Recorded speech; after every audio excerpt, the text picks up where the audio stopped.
کے زوال کے اسباب۔ میری دعا ہے رب ذوالجلال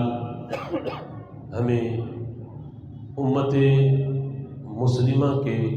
زوال کے جو اسباب ہیں انہیں سمجھ کر ان اسباب سے بچنے کی توفیق عطا فرمائے، اور خالق کائنات جل جلالہ ہمیں وہ اسباب اپنانے کی توفیق عطا فرمائے جن پر عمل کر کے رب ذوالجلال امت مسلمہ کو عروج عطا فرماتا ہے۔ حضرات محترم، موجودہ حالات آپ حضرات کے سامنے ہیں کہ جن نازک حالات میں اس وقت ہمارا ملک گزر رہا ہے، چاہیے تو یہ کہ ہمارے حکمران اپنے آپس کے اختلافات ختم کر کے اجتماعی طور پر ملک و قوم کے فائدے کے لیے اقدامات کریں اور ملک و قوم کے لیے سوچیں، لیکن افسوس کہ ان نازک لمحات میں بھی ہمارے حکمران آپس کی جنگ اور آپس کی لڑائی لڑ رہے ہیں۔ ان حالات میں بھی ملک و قوم کی فکر انہیں دور دور تک نظر نہیں آتی۔ ہر شخص اپنی سیاست کے بچاؤ میں لگا ہوا ہے، لیکن ریاست کو اس وقت کتنا بڑا خطرہ لاحق ہے اس کی طرف کسی کی توجہ نہیں۔ خالق کائنات جل جلالہ قرآن مجید فرقان حمید میں ارشاد فرماتا ہے وَتِلْكَ الْأَيَّامُ نُدَاوِلُهَا بَيْنَ النَّاسِ۔ اللہ فرماتا ہے کہ یہ جو دن ہے یہ لوگوں کے درمیان مختلف ہوتے ہیں، تبدیل ہوتے ہیں، کہ رب ذوالجلال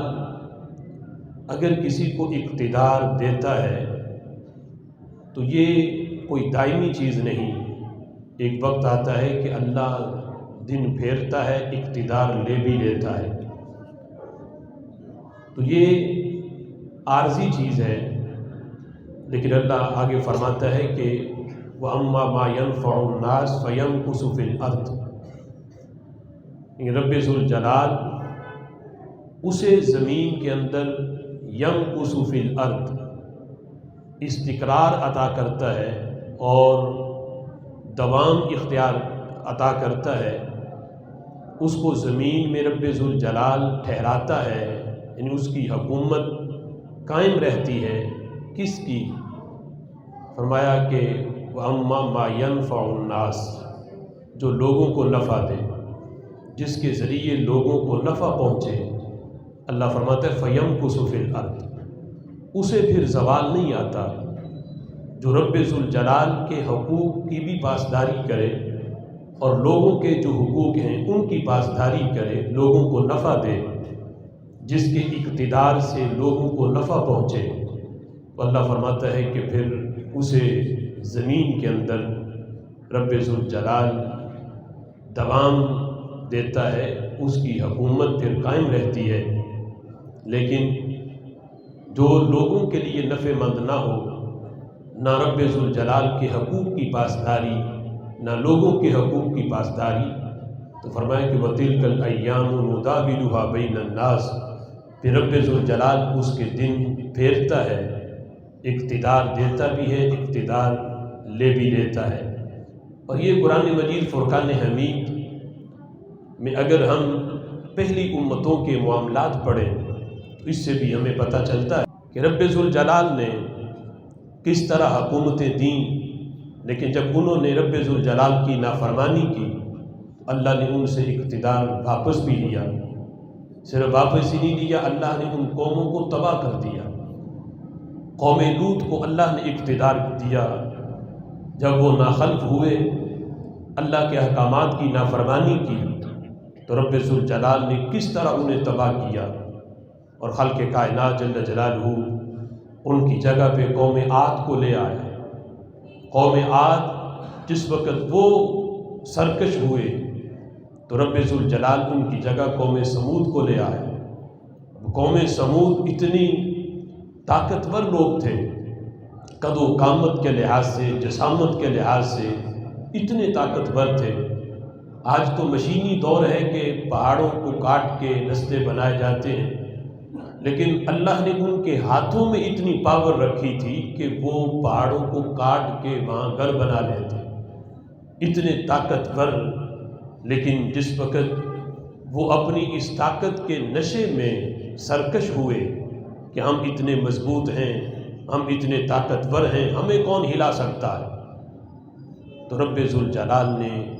کس طرح اس قوم سمود کو بھی اللہ نے تباہ و برباد کیا۔ آل فرعون جب وہ سرکش ہوئے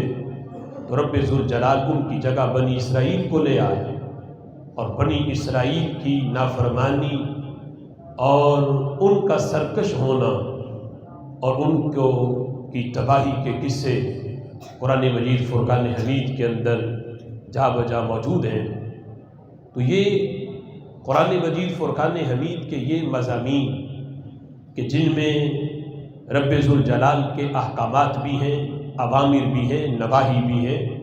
اور دیگر امتوں کے قصے بھی ہیں۔ تو خالق کائنات جل جلالہ نے قرآن میں احکامات کہ یہ کام تم نے کرنا ہے،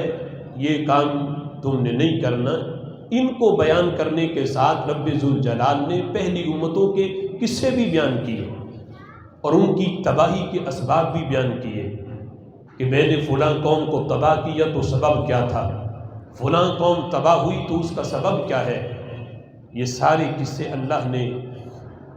30 پارے بنانے کے لیے بیان نہیں کیے، رب ذوالجلال نے اپنے محبوب کی امت کی عبرت کے لیے، تاکہ وہ پہلی امتوں کے قصے پڑھے تو انہیں پتہ چلے